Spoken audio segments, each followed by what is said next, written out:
দেশকে অস্থিতিশীল করতে চাইলে কাউকে ছাড় দেওয়া হবে না বলে জানিয়েছেন অর্থমন্ত্রী আমির খসরু মাহমুদ চৌধুরী। তিনি বলেন, শিক্ষাঙ্গন সহ কোথাও দলীয়করণের কোনো সুযোগ নেই। চট্টগ্রাম বিশ্ববিদ্যালয়ের কেন্দ্রীয় মন্দির উদ্বোধন শেষে মন্ত্রী আরও বলেন, জনগণের ভোগান্তির কথা মাথায় রেখেই জ্বালানি তেলের দাম সামান্য বাড়ানো হয়েছে।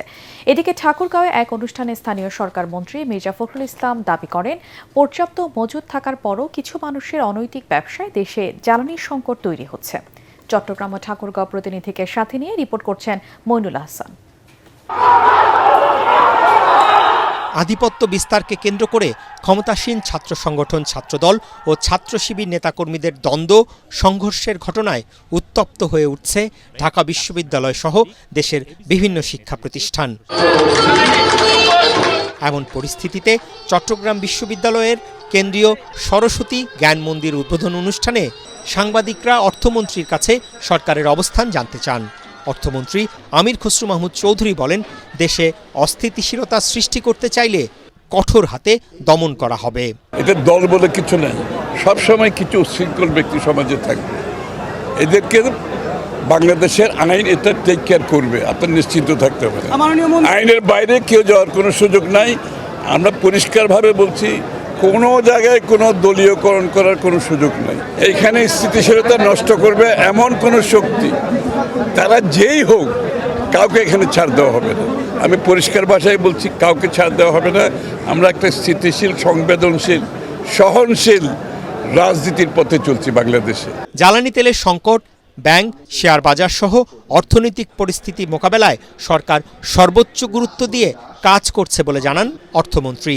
কৃষকের চিন্তা করে, শ্রমিকের চিন্তা করে, সাধারণ নিম্নবিত্ত মানুষের আয়ের কথা চিন্তা করে আমরা অনেক দেরিতে মূল্যবৃদ্ধি করছি, তাও খুবই সামান্য। আমাদের তুলনা আপনি দেখবেন বিশ্বের বিভিন্ন দেশে বহুগুণ বেশি। আমরা কিন্তু সকলকে নিয়ে ঐক্যবদ্ধভাবে কাজ করছি। বিরোধী দল সহ একটা কমিটি করে দেওয়া হচ্ছে।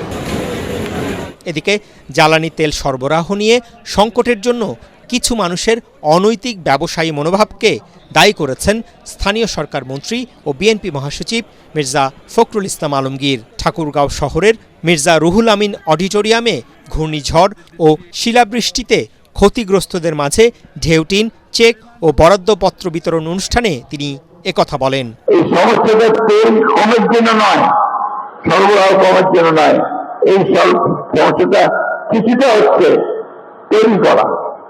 দুঃখজনক ভাবে কিছু মানুষ এখানে একটা অনৈতিক ব্যবসা শুরু করেছে, যে ব্যবসাটা আমাদের জন্য, দেশের জন্য, জাতির জন্য ক্ষতিকর হয়ে যাবে। এই জন্য কোনো এই তেল বিক্রি করে ফায়দা না লুটতে পারে, তার জন্য ব্যবস্থা করতে হবে।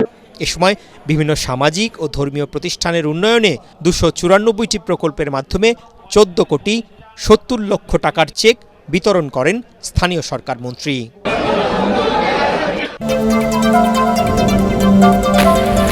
ছাত্রদল ও ছাত্র শিবিরের সাথে সংঘর্ষের ঘটনায় থমথমে অবস্থায় রয়েছে ঢাকা বিশ্ববিদ্যালয় ক্যাম্পাস। তবে শুক্রবার দুই ছাত্র সংগঠনেরই শান্তিপূর্ণ অবস্থান দেখা গেছে।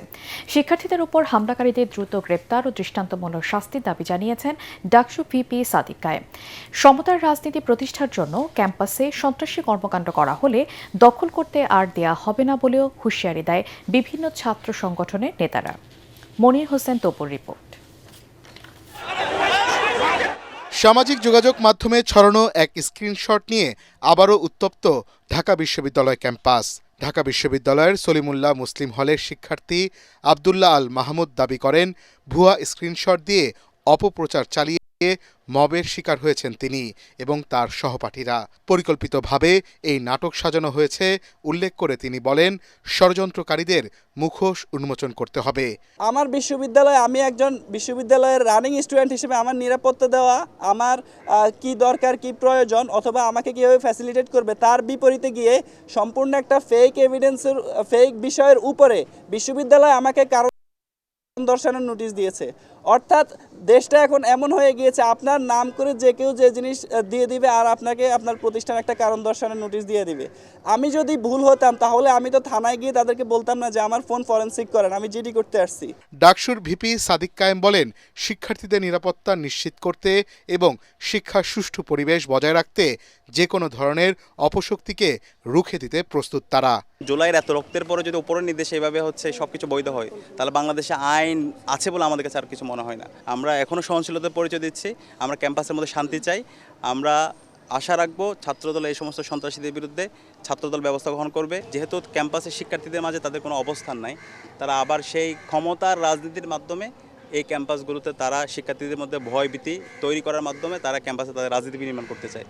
তো আমরা এইটা দৃঢ়কণ্ঠে বলছি, ক্যাম্পাসের মধ্যে এই ধরনের ফেসিবাদী কাঠামোর মাধ্যমে কেউ রাজনীতি করবে, কেউ এই যে হকি স্টিক, স্টাম্প, কিরিজ দিয়ে ভয় দেখিয়ে হল দখল করবে, আধিপত্য বিস্তার করবে, সেটা আমরা বেঁচে থাকতে হবে না। সেটা যদি করতে চাই তাহলে আমাদের রক্তের উপর দিয়ে করতে হবে। এদিকে মধুর ক্যান্টিনে সংবাদ সম্মেলন করে এই ঘটনার তীব্র নিন্দা জানিয়েছে ছাত্র অধিকার পরিষদ এবং মঞ্চ 24। বিশ্ববিদ্যালয়ের ভিসি এবং প্রক্টরকে আপনাদের কি ভূমিকা ছিল গতকালকের এই ঘটনায়? আপনাদেরকে রাষ্ট্রের টাকা দিয়ে এখানে দায়িত্ব বসানো হয়েছে কি বিশ্ববিদ্যালয়ের ছাত্রদল এবং শিবিরের মধ্যে সংঘর্ষ লাগবে আর আপনারা তাকায় তাকায় দেখবেন, সেজন্য আপনাকে আপনাদের রাষ্ট্রের টাকা দেওয়া হয় নাকি?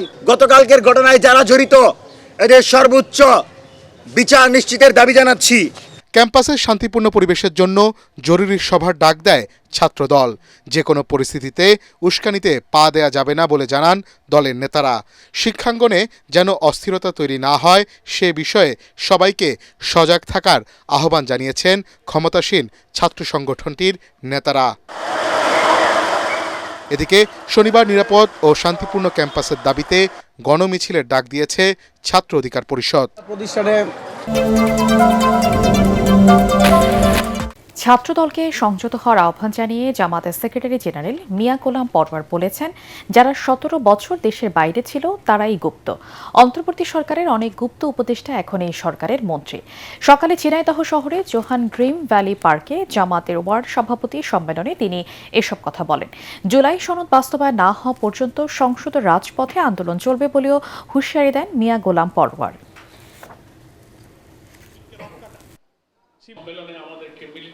মিথ্যা ফটোকার্ড দিয়ে মিথ্যা কথা বলে মানুষকে বিভ্রান্ত করবে না। গুপ্ত আপনার শিবিরকে বলেন।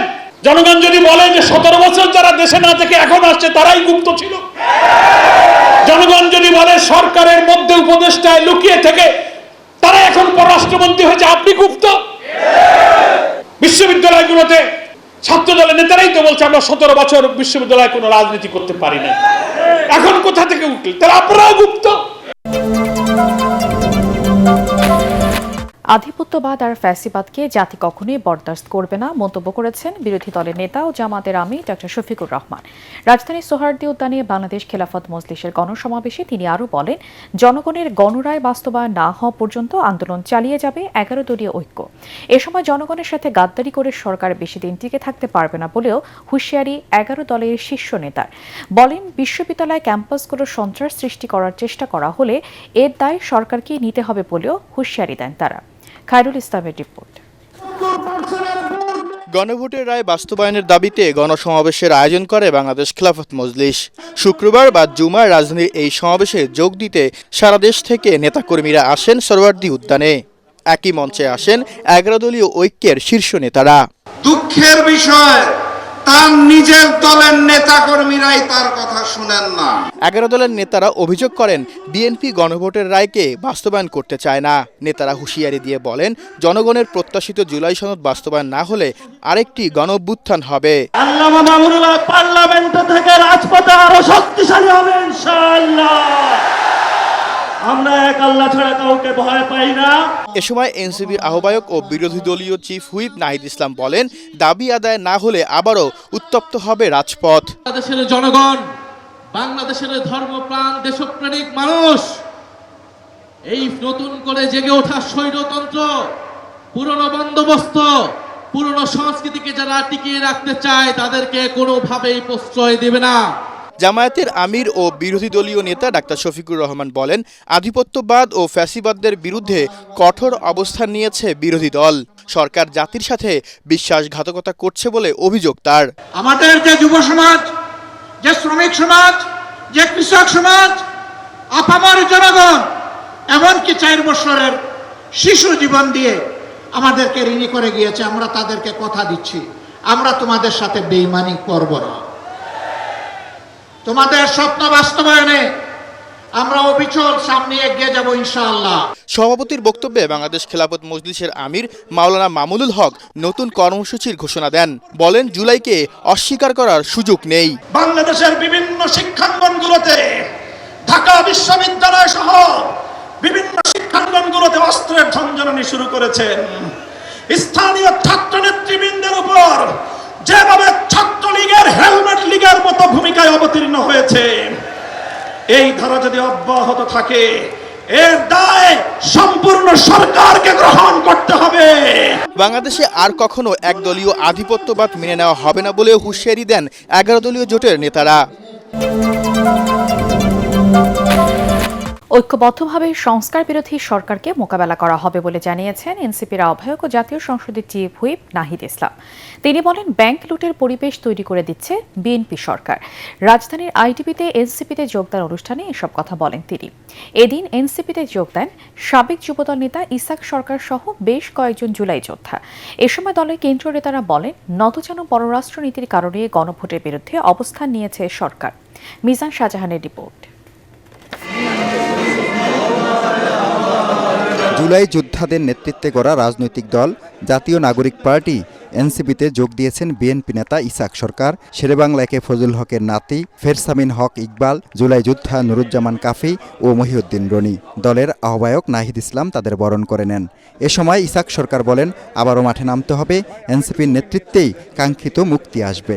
আমি আবার দেখতে পাচ্ছি সেই পূর্বের ঘনঘটা বাংলার আকাশে আবার চিলশকুনের আনাগোনা, আবার তাবেদারি ভারতের আধিপত্যবাদীদের বিরুদ্ধে আমাদেরকে আবার অচিরেই মাঠে নামতে হবে। দলটির কেন্দ্রীয় নেতারা বলেন, বিএনপির নাম ভাঙিয়ে ক্যাম্পাস অশান্ত করার পায়তারা বন্ধ না হলে কঠোর জবাব দেওয়া হবে। বিদ্যুৎ, জ্বালানি ও পররাষ্ট্র নীতি নিয়ে সরকারের অবস্থানের কঠোর সমালোচনা করেন তারা।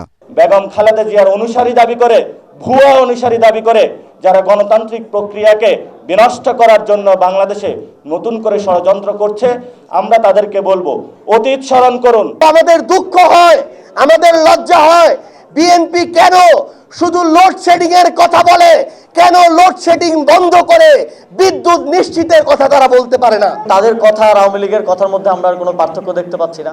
জিয়াউর রহমান এবং খালেদা জিয়ার বিএনপি করতে এসেছিলেন বিএনপিতে, তারা এখন আর সেখানে থাকার কোনো কারণ খুঁজে পাচ্ছেন না। ফলে তারা আমাদের সাথে, যেহেতু আমরা সেই আদর্শকে ধারণ করে এবং নতুন বাংলাদেশ বিনির্মাণের লড়াইটা করে যাচ্ছে, আমাদের সাথে যুক্ত হচ্ছেন। এনসিপির আহ্বায়ক ও বিরোধী দলীয় চিফ হুইপ নাহিদ ইসলাম বলেন, স্থানীয় সরকার, প্রশাসন, ব্যাংক, বিশ্ববিদ্যালয় সহ সকল খাতে দলীয়করণ করেছে বিএনপি সরকার। নির্বাচিত সরকার তারা গণভোটকে অস্বীকার করলেন। সংবিধান থেকে শুরু করে অন্যান্য যে সংস্কার, আমরা যে এই দেশে একটা গণতন্ত্র প্রতিষ্ঠা হবে, দেশে অর্থনৈতিক বৈষম্য দূর হবে, সেই সংস্কারগুলোকে এই সরকার একে একে বাতিল করে দিচ্ছে। আমরা দেখছি আবারও ব্যাংক লুটেরারা নানাভাবে ব্যাংক লুটেরাদের জন্য সুযোগ তৈরি করে দেওয়া হচ্ছে। জাতীয় নাগরিক পার্টির নেতারা অভিযোগ করেন, ছাত্রদল আবারও গণরুম, গেস্ট রুম কালচার চালু করতে চায়, সেই সাথে দলীয় বলয়ে আটকে রাখতে চায় শিক্ষকদের। তাদের রাজনৈতিক নেতাদের দাস বানাতে চায়।